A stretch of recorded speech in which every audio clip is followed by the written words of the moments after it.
Selanjutnya kita akan membahas bagaimana melakukan uji proporsi dengan uji dua proporsi dengan berbasis teori ya. Nah, di sini kita akan menggunakan statistik Z ya, statistik Z yang pernah kita pakai ketika kita melakukan uji satu proporsi ya. Namun formulanya sedikit berbeda. Nah, di sini formulanya itu adalah bagian atasnya ya adalah perbedaan antara P1 dengan P2 ya ini. Nah, dikurangin dengan suatu nilai ya, suatu nilai A nih ya. Nah, dibagi dengan standar deviasi sih sebenarnya ya. Tapi saya langsung saja tulis formulanya, yaitu adalah P topi 1 min P topi dikali 1 per N1 ditambah 1 per N2. Akar dari ini semua. Nah, saya akan jelaskan satu-satu ya.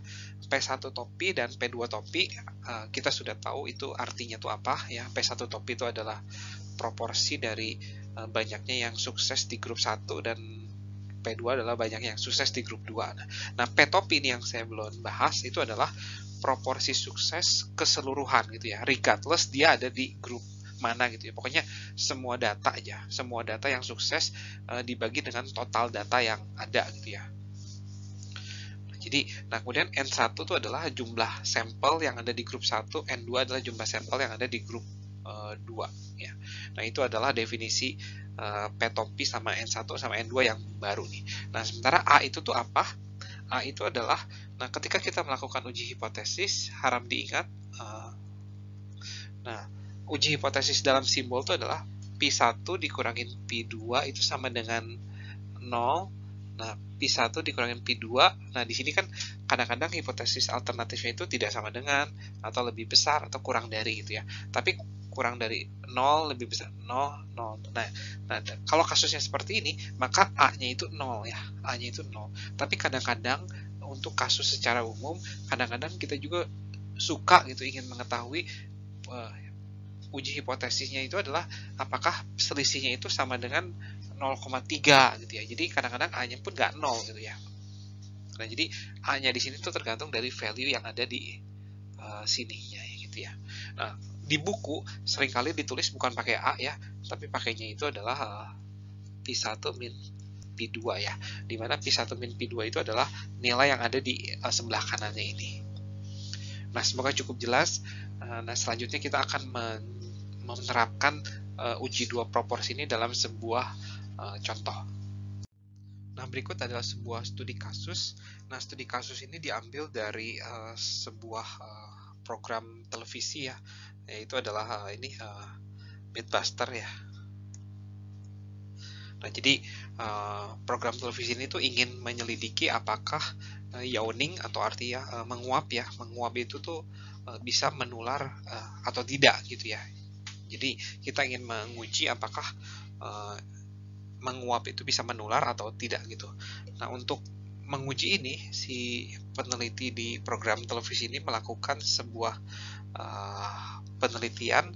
Nah, dia rencananya dia tuh akan mengambil subjek ya, subjek-subjek tersebut akan diajak untuk masuk ke dalam sebuah ruangan. Nah, ada 3 ruangan sih sebenarnya, ada 3 ruangan. Di setiap ruangan tersebut, di salah satu pada ketiga ruangan tersebut tuh ada host ya, ada hostnya ini nih, si Kari. Nah, di hostnya itu dia akan menguap gitu ya. Jadi di salah satu dari di dua, jadi ada 3 ruangan ya. Nah, di ruangan yang ini dia tidak ada hostnya itu tidak menguap, tapi di ruangan yang 2 ini hostnya tuh menguap gitu ya. Jadi kenapa pakai 3 ruangan saya juga tidak tahu, tapi kalau mau pakai 2 ruangan juga tidak masalah sih sebenarnya. Tapi di sini dia pakai 3 ruangan, dan di satu ruangan hostnya itu tidak menguap, tapi di 2 ruangan yang lain hostnya itu menguap gitu ya. Nah, kemudian di sini dikatakan bahwa partisipan itu yang masuk ke dalam ruangan ini di-assign ke ketiga ruangan ini secara random ya, jadi random assignment gitu ya. Kenapa pakai random assignment? Lagi-lagi karena biar kita dapat hubungan sebab akibat gitu. Kita tidak mau ada confounding variable gitu. Jadi kita tidak mau kalau Jadi seandainya yang masuk ke dalam ruangan yang menguap itu emang orang-orang yang mukanya mengantuk gitu, enggak gitu. Jadi kita pengen yang masuk ke dalam ruangan ini tuh benar-benar random, sehingga kita yakin kalau seandainya hasilnya signifikan, maka itu tuh gara-gara menguapnya gitu. Nah, oleh karena itu di sini kita bisa menuliskan variabel explanatorinya tuh apa gitu ya. Jadi ada subjek nih datang nih. Nah, berarti subjek tersebut apakah masuk ke ruangan yang menguap atau yang tidak menguap gitu ya. Jadi di sini istilahnya itu adalah ini dikasih seat atau tidak dikasih seat gitu ya. Jadi masuk ruangan mana lah gitu ya, lebih gampangnya. Mana. Terus variabel dependentnya ya jelas ya, karena kita ingin mengukur apakah dia menguap atau enggak, berarti variabel dependentnya adalah menguap atau tidak gitu ya. Nah, jelas ini kedua variabel explanatory dan variabel dependent ini adalah variabel yang categorical. Nah, berikut adalah hasil data yang didapatkan. Ya, di sini kita mendapatkan bahwa dari 34 subjek yang masuk ke dalam ruangan yang hostnya itu menguap ya. Ya, di sini nih yang seat. Jadi 11 dari 34 itu menguap gitu ya. Sementara yang masuk ke ruangan yang had not been given gitu ya, ruangan yang hostnya itu tidak menguap, cuma 3 dari 16 yang menguap. Nah, di sini kita bisa bikin tabel kontingensinya ya, seperti biasa ya. Ini adalah ruangan menguap ya. Ini tidak menguap. Ya, karena totalnya ada 2 ruangan ya. Di yang ruangan menguap kan totalnya 2 ruangan, makanya subjeknya lebih banyak sih, ada 34 ya. Sementara ini beneran menguap atau tidak gini.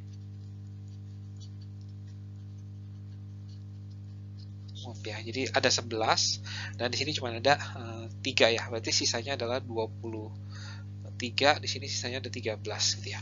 Nah, biasanya kita lihat proporsinya juga sih. Ini berarti 11 per 34, ini 3 per 16.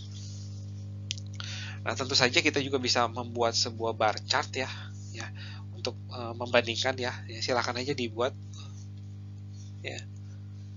Atau dengan program sih biasanya membuat bar chartnya lebih bagus. Nah, dengan ini data-datanya sudah didapatkan, sekarang kita siap untuk melakukan uji proporsi, namun sekarang uji proporsinya dengan menggunakan teori base ya. Nah, sebelum menghitung statistik set ya, saya ingin menulis dulu H0 dan HA-nya ya, dalam kata-kata dan dalam simbol ya.